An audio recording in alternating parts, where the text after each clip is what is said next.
ನನ್ನ ಹೆಸರು ಮಹಾದೇವಿ, ತಂದೆ ಹೆಸರು ನಾಗಪ್ಪ. ನಾನು ಬಾಲಕಿಯರ ಸರಕಾರಿ ಪದವಿ ಪೂರ್ವ ಶಾಲೆ ಸುರ್ಪುರ್ನಲ್ಲಿ 10ನೇ ತರಗತಿಯಲ್ಲಿ ಕಲಿತಿದ್ದು.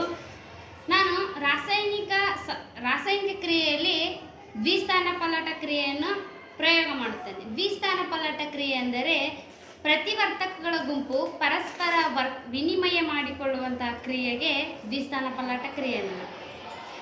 ಸೋಡಿಯಂ ಹೈಡ್ರಾಕ್ಸೈಡ್ ಮತ್ತು ತಾಮ್ರದ ಸಲ್ಫೇಟ್ನೊಂದಿಗೆ ವರ್ತಿಸಿ ಸೋಡಿಯಂ ಸಲ್ಫೇಟ್ ಮತ್ತು ತಾಮ್ರದ ಹೈಡ್ರಾಕ್ಸೈಡ್ ಆಗಿ ಬಿಡುಗಡೆಯಾಗುತ್ತದೆ. ನಾನು ರಾಸಾಯನಿಕವಾಗಿ ತೆಗೆದುಕೊಂಡ ವಸ್ತು ಸೋಡಿಯಂ ಹೈಡ್ರಾಕ್ಸೈಡ್, ತಾಮ್ರದ ಸಲ್ಫೇಟ್.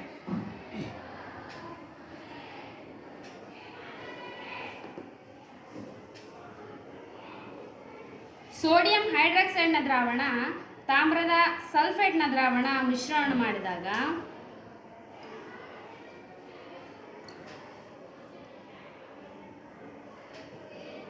ಸೋಡಿಯಂ ಸಲ್ಫೇಟ್ ಮತ್ತು ತಾಮ್ರದ ಹೈಡ್ರಾಕ್ಸೈಡ್ ಆಗಿ ಬಿಡುಗಡೆ ಆಗುತ್ತದೆ.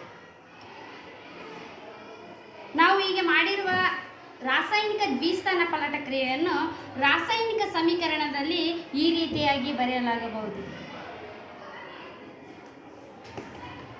ಧನ್ಯವಾದಗಳು.